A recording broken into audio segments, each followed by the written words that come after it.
Hi hello everyone, in this video will do MCQs of Indian penal law. उससे पहले मैं आपको एक इन्फॉर्मेशन दे दूं कि आप अपनी जुडिशरी की प्रिपरेशन अनअकैडमी के प्लेटफॉर्म के थ्रू कर सकते हैं। Let's crack PCSJ with Unacademy. Enrol for free today, use code Kushank. आप कुशांक कोड यूज़ कीजिए एंड आप फ्री में जो कोर्सेज हैं उनको अवेल कर पाएंगे। Then free special classes for judiciary exam, unlock Unacademy free plan now. तो इसके अंदर आप जो चीज़ें हैं जितनी भी फ्री में एक्सेस करना चाहते हैं तो use my code Kushank KUSHANK। Then your one-stop destination for judiciary. Learn live from comfort of your home. Unlimited access to all courses, practice tests, batch courses, study material, mentorship and guidance, exhaustive coverage of syllabus, regular doubt clearing and answer writing sessions, live test series. Then compete with thousands of aspirants and stand out from the crowd. DGS special marathon series with top judiciary educators. Kickstart your daily judiciary exam preparation with these series. Then special classes features. You will get interactive live classes, polls for learners, raise a hand, then never miss a class as you will get notification. Lecture notes you can download after class. Anytime, anywhere you can access the classes, live classes from any of your device. It can be your PC or your laptop or your phone. Then free special classes every day. Boost your PCSJ preparation with top educators with live courses. Indian Contract Act, Civil Procedure Code, Jurisprudence, Hindu Law, Constitutional Law, CRPC, Local Laws, Indian Penal Code, Indian Evidence Act and others. Then elevate your judiciary exam preparation with these free test series. ये सारी free test series हैं, इनको आप access कर सकते हैं। अलग अलग दिन पे ये टेस्ट होते हैं और इनको एक्सेस करने के लिए आपको मेरा कोड यूज़ करना पड़ेगा जो क्या है, Kushank KUSHANK। Then these are the handles of Unacademy. YouTube के ऊपर अनअकैडमी जुडिशरी एंड टेलीग्राम के ऊपर UNA judiciary, you can access them as well. Now let's come to our MCQs। तो आप कोशिश कीजिएगा कि साथ के साथ आप पार्टिसिपेट करें MCQs के अंदर। अगर आप लाइव देखें तो इसके अंदर आप कमेंट बॉक्स में कमेंट करना आंसर्स को, अदरवाइज़ आप वैसे भी देख सकते हैं। आपके लिए हेल्पफुल होगा। आप जो भी एग्ज़ाम्स दो, चाहे आप LLB के दो, जुडिशरी के दो या किसी और चीज़ का कोई एंट्रेंस एग्ज़ाम दो, this will be very helpful for you. ठीक है, तो स्टार्ट करते हैं। The right of private defence is contained in. तो प्राइवेट डिफेंस जो है हमें कौन से सेक्शन के अंदर दे रखा है कि हमारे पास प्राइवेट डिफेंस का राइट होता है।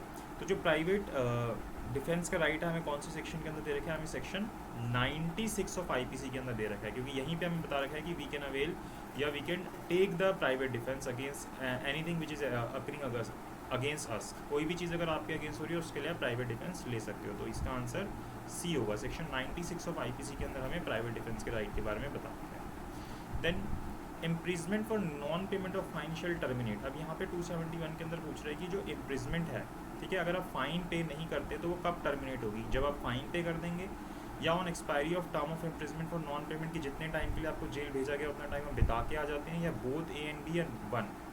ठीक है, तो यहाँ पे हमें सिंपल सा समझ आ रहा है कि दोनों में से अगर आप कोई भी चीज़ करते हो तो आपका जो इम्प्रिजमेंट है वो ख़त्म हो जाएगी। तो या तो आप फाइन पे कर दो या फिर अपना पूरा टाइम जो आपको बताया गया उतने को आप बिताओ आओ जेल के अंदर, तो आपका यहाँ पे वो टर्मिनेट हो जाएगा। तो A and B दोनों ठीक है, यानी कि इसका आंसर C होगा। Both A and B are right. Then offence of theft is under section 302, 378, 376 या नन ऑफ दिस। तो यहाँ पे ऑफेंस की पूछ रहा है कि कौन से सेक्शन के अंदर हमें डेफिनेशन दी गई है कि थेफ्ट होता क्या है। तो ये डेफिनेशन हमें सेक्शन 378 के अंदर दी गई है, जिसके साथ हम सेक्शन 379 को रीड करते हैं, पनिशमेंट वाली। Then under section 80 the exception of accident is available when an offence is committed while. कि जो आपके पास एक्सेप्शन है, ठीक है, एक्सीडेंट की कोई चीज़ एक्सीडेंट के अंदर हो गई, ये आपके पास एक्सेप्शन कब अवेलेबल रहती है, जब आप कोई ऑफेंस कैसे कमिट कर देते हो, while doing a lawful act in lawful manner by lawful means, doing a lawful act in any manner by any means, doing a lawful act in lawful manner by any means या none. तो यहाँ पे सीधी सी बात है, जो section 80 है वो हमें क्या बोलता है कि जब कोई एक्ट हम कैसे करते हैं, कोई लॉफुल एक्ट करते हैं, लॉफुल मैनर के अंदर करते हैं और लॉफुल मीन्स से ही करते हैं, तभी हमें सेक्शन 80 की एक्सेप्शन मिलती है, अदरवाइज नहीं मिलती। देन 274 के अंदर बोल रहे हैं if the property is removed under mistake of fact it is, कि अगर आप मिस्टेक ऑफ फैक्ट के कारण किसी की कोई प्रॉपर्टी रिमूव कर लेते तो वो क्या कहलाएगा, रोबरी कहलाएगा, डकैती कहलाएगा, थेफ्ट कहलाएगा या नन ऑफ दीज कहलाएगा।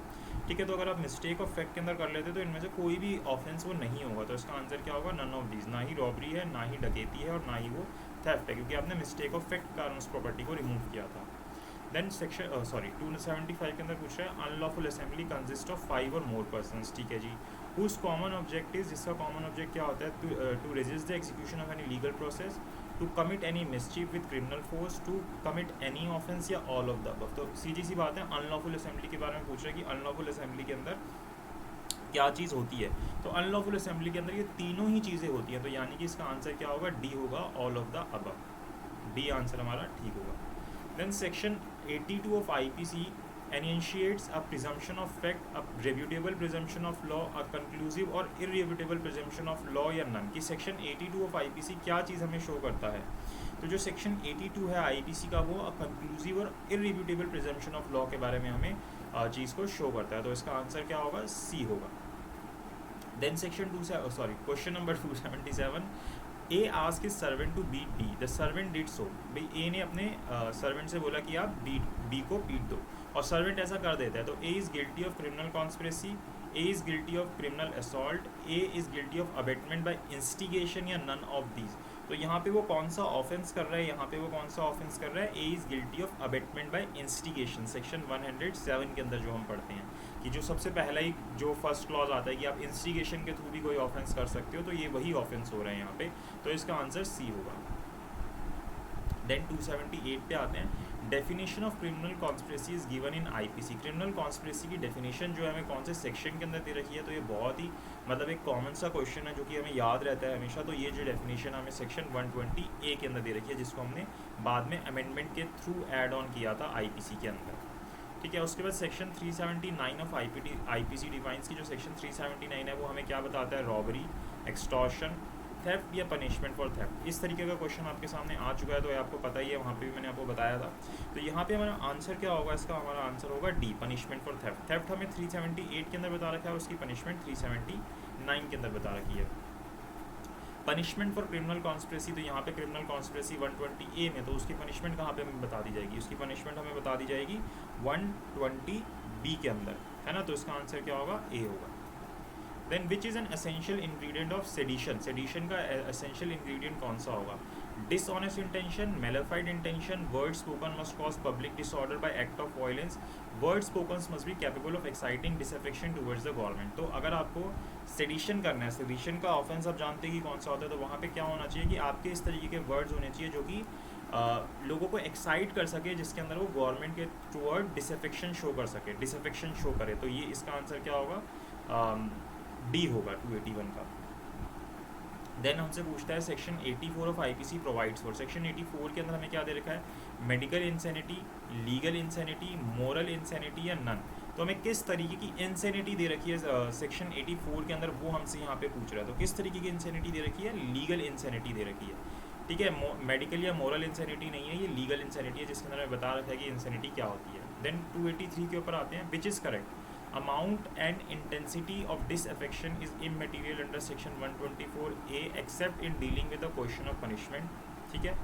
amount and intensity of disaffection is material under section 124A, amount and intensity of disaffection is not relevant for dealing with the question of punishment, या all of the above। तो सीधी सी बात है, इसके अंदर हमें correct इसने कौन सा ऑप्शन दे रखा है, अगर हम सारे ही ऑप्शंस को रीड करते हैं तो हमें यहाँ पे ए दे रखा है कि amount and intensity of disaffection is immaterial under section 124A accept in dealing with the question of punishment. सिर्फ क्वेश्चन ऑफ पनिशमेंट में हमें मतलब होता है कि कितना इंटेंसिटी थी डिसअफेक्शन की, जो हमारा सेक्शन 124A का ऑफेंस होता है सेडिशन का, वहाँ पे वो इमटेरियल होती है डिटरमाइन करने के लिए। लेकिन जब हमें पनिशमेंट डिटरमाइन करनी होती है तो वहाँ पे हम इस चीज़ को देखते हैं। Which defines the term murder, यहाँ पे कौन से सेक्शन जो है मर्डर की डेफिनेशन को सही से डिफाइन कर रहा है। तो यहाँ पे कौन से सेक्शन के अंदर हमें दे रखा है, act by which the death cause must have been done with the intention of causing such bodily injury as likely to cause death, death is cause with the knowledge that he is likely to cause death by his act, death is cause with the intention of causing such bodily injury as the offender knows to be likely to cause death of the person to whom injury is cause none of the. तो सीधी सीधी definition दे रखी है, इसका answer C है। जब हम 299 300 का difference पढ़ते हैं तो वहाँ पे यही चीज़ हम समझते हैं। तो 284 का आंसर सी होगा। Then in which section extortion by putting a person in fear of death और ग्रीवियस हर्ट इज डिफाइंड। तो एक सीधी सी बात पूछ रही है कि एक्सटॉर्शन के साथ जब हम किसी को डेथ या ग्रीवियस हर्ट के फियर के अंदर रखते हैं तो हम कौन से सेक्शन का ऑफेंस करते हैं, कौन से सेक्शन के अंदर दे रखा है, ये चीज़ हमसे यहाँ पे पूछ रहा है। तो इसका आंसर क्या होगा, ये चीज़ हमें सेक्शन 386 ऑफ आईपीसी के अंदर दे रखी है। Then which is correct? An intention to kill is not always necessary to make out a case of murder.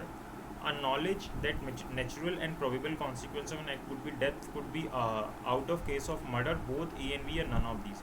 तो सीधी सी बात है, यहाँ पे क्या कह रहा है हमसे कि इसमें से कौन सा ठीक है। तो यहाँ पे इसने पहली बात भी ठीक बोली है और दूसरी बात भी ठीक बोली है, तो यानी कि इसका answer both A and B होगा, यानी कि इसका आंसर C ठीक होगा।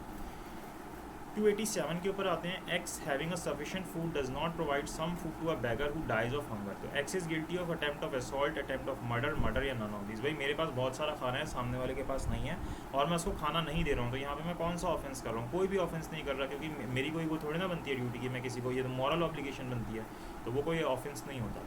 Theft and extortion are the offences against, जो थेफ्ट एंड एक्सटॉर्शन है किसके अगेंस्ट ऑफेंस होते हैं? बॉडी, स्टेट, प्रॉपर्टी या ऑल ऑफ दिस।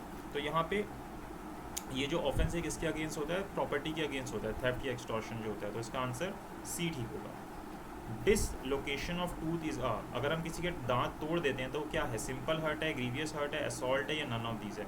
तो सीधी सी बात है, डेफिनेशन जब हम पढ़ते हैं, किसकी डेफिनेशन जब हम पढ़ते हैं? ग्रीवियस हर्ट की, तो वहाँ पे हमें ये दे रखा है, तो ये क्या होगा? इसका आंसर बी होगा, ग्रीवियस हर्ट। कि अगर हम किसी का दांत तोड़ देते हैं तो हम क्या कर रहे हैं? ग्रीवियस हर्ट कर रहे हैं। Then robbery is under, robbery कौन से सेक्शन में दे रखी है? 379, 386, 390 या नन ऑफ दिस। तो सीधी सी बात है, ऑड वन आउट कर लो। 379 में थेफ्ट दे रखा है, 386 के अंदर अभी हमने देखा था एक्सटॉर्शन के साथ वो हम डेथ या फियर की इंजरी के अंदर रखते हैं, तो हमारे पास कौन सा सेक्शन बनता है? बचता है 390 बचता है। तो हमें रॉबरी की डेफिनेशन जो है या रॉबरी जो है हमें कौन से सेक्शन में दे रखी है? 390 ऑफ IPC के अंदर दे रखी है। Then culpable homicide is not murder if it is committed under, अगर आप कल्पेबल होमिसाइड करते हो उसको हम मर्डर नहीं बोलेंगे अगर आपने वो कैसे किया है? ग्रेव एंड सडन प्रोवोकेशन में, मैडनेस में, मोरल कन्विक्शन में या इंटॉक्सिकेशन के अंदर। तो यहाँ पे अगर आप उसको ग्रेव एंड सडन प्रोवोकेशन में करते हो तो कल्पेबल होमिसाइड जो है वो मर्डर नहीं कहलाएगा, नॉट अमाउंटिंग टू मर्डर होगा। देन सेक्शन 392 ऑफ IPC describe the punishment for robbery, कितने टाइम की पनिशमेंट दी गई है रॉबरी के अंदर? तो यहाँ पे हमें 10 ईयर्स की इम्प्रिजमेंट दे रखी है रॉबरी के अंदर। बाकी एक बार आप फिर से चेक कर लेना, मेरे को 10 ईयर्स वाली याद है, मे भी चेंज हुई थी शायद, बट 99% 10 ईयर्स ही है। 293 when a criminal act is done by several person in furtherance of common intention of all, each such person is liable for that act, each of such person is liable for the act in the same manner as if it were done by him alone, each of such person is liable according to their guilt या none is the correct. तो सीधी सी बात है, सीधा सीधा question पूछा है, यहाँ पे क्या होगा? इसका आंसर बी होगा कि हर एक पर्सन वहाँ पे इस तरीके से होगा जैसे कि उसने खुद ही किया हो, सेक्शन 34 जो हम पढ़ते हैं, तो इसलिए इसका आंसर बी होगा। A mental pain is also covered under the offense of simple hurt, not covered under the offense of simple hurt, sometimes covered under the offense of simple hurt या all of these। की जो mental pen, अगर आप किसी को mentally कोई pen दे रहे हो तो क्या वो कवर होता है? नहीं जी, वो कवर नहीं होता, तो इसका आंसर बी होगा, उसको हम सिंपल हर्ट की डेफिनेशन के अंदर इंक्लूड नहीं करते। Which is not an essential ingredient of criminal breach of trust, इसके अंदर से इनमें से किस चीज़ को क्रिमिनल ब्रीच ऑफ ट्रस्ट में होने की जरूरत नहीं होती? मिस एप्रोप्रिएशन, एंट्रस्टमेंट, नेग्लिजेंस या नन ऑफ दीज। तो यहाँ पे हमारा आंसर क्या होगा? नेग्लिजेंस। की नेग्लिजेंस का होना ज़रूरी नहीं होता, मिस एप्रोप्रिएशन एंड एंट्रस्टमेंट होना चाहिए, आप किसी को प्रॉपर्टी दो उसकी मिस एप्रोप्रिएशन होनी चाहिए, लेकिन नेग्लिजेंस होना ज़रूरी नहीं होता, तो इसका आंसर सी होगा। Z takes away a golden chain of his wife which was given by her father as dowry without her consent and pledges it to raise money for domestic use. Z is, तो यहाँ पे Z ने कौन सा offence commit किया है? तो Z ने यहाँ पे थेफ्ट कमिट किया है, क्योंकि बिना उसकी परमिशन के उसने उस चेन को मूव कर लिया और जाके उसको प्लेज के तौर पर रख दिया। ठीक है, तो यहाँ पे उसने थेफ्ट किया है, is guilty of theft. Under which section डकैती विद मर्डर इज डिस्क्राइब, तो डकैती के साथ मर्डर जो है कौन से सेक्शन के अंदर डिफाइन है कि आप डकैती के साथ मर्डर कर रहे हो तो पर्टिकुलरली ये ऑफेंस होगा, तो वो हमें कौन से सेक्शन के अंदर दे रखा है? वो हमें दे रखा है सेक्शन 396 ऑफ IPC के अंदर, तो इसका आंसर होगा सी। व्हेन रॉबरी इज डकैती, रॉबरी जो है वो डकैती कब बन जाती है? जब 5 लोग होते हैं, 4 लोग होते हैं, 3 लोग होते हैं या 2 लोग करके करते हैं। तो सिंपल सा आंसर है, तो हमें पता ही रहता है कि जब कितने से ज़्यादा लोग मिलकर करते हैं, 5 से ज़्यादा लोग मिलकर करते हैं, 5 या 5 से ज़्यादा लोग, तो हम रॉबरी को क्या बोल देते हैं? डकैती बोल देते हैं, तो इसका आंसर ए होगा। Which is correct? Misappropriation of property take place when one innocently comes into the position of some movable property and thereafter changes in intention to keep it for his own use. ठीक है, if a person find somebody's else property but does not know as to whom it belongs to and keep it for his own use, it is not misappropriation. Both A and B are correct या none of the above। तो यहाँ पे 299 का answer क्या होगा हमारा? ये misappropriation of property take place when one innocently comes into the possession of some movable property and thereafter changes his intention to keep it for his own use। कि आप innocently आपके पास आ जाती है, लेकिन उसके बाद आप कहते हो कि अब मैं इसको अपने यूज़ के लिए करूँगा, मेरे पास ये प्रॉपर्टी आई गई, तो ये misappropriation of property कहलाता है, तो 299 का आंसर ए होगा। ठीक है। देन 300 कर लेते हैं, फिर आगे की हम नेक्स्ट वीडियो में कर लेंगे। A, B and C are joint owners of some property. A remove the property without consent. भाई ये तीनों एक चीज़ के मालिक हैं, इसमें सिर्फ ए जो है उस एक प्रॉपर्टी को रिमूव कर लेता है। तो A is not guilty of theft as property belongs to him. A is guilty of theft as he is only a joint owner. A is guilty of criminal misappropriation या A is guilty of breach of trust. तो यहाँ पे अगर आप देखो तो क्या answer होगा, A is guilty of theft as he is only a joint owner. आप सिर्फ उसका एक जॉइंट ऑनर हो, आप बिना बाकियों के परमिशन के उसको मूव नहीं कर सकते, तो उसका आंसर बी होगा। तो आई होप आपको यहाँ पे कुछ MCQ समझ आए हों जिनसे आपकी हेल्प भी हुई हो।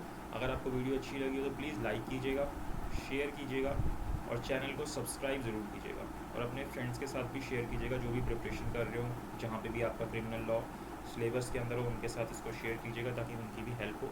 आई होप आपको वीडियो अच्छी लगी हो, प्लीज़ लाइक कीजिएगा और सब्सक्राइब भी ज़रूर कीजिएगा। Thank you so much for watching this video.